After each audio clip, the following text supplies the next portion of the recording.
The deed is done. It happened with the inevitability of historical law.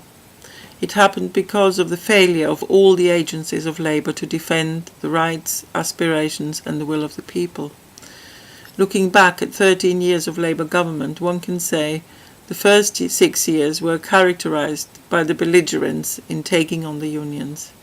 Prescott, who minutes after Brown's resignation speech was burbling on about fighting the Tories, was the man Blair used as battering ram against the unions.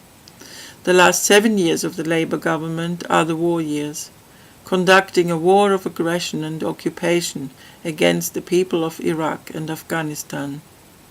Brown had special words for the soldiers who died in Iraq and Afghanistan. But as Blair's Chancellor, he provided unlimited funds to the government to conduct a war they had no legitimacy for. From underwriter for Blair's imperial delusions, he went on to become the underwriter for the banks, giving them a virtual blank cheque, as he had previously done for Blair. Gordon Brown, who in his early years of Labour activism may have had a very different vision of where his political career would take him, ended up the most slavish servant of British capitalism. Back to the elections.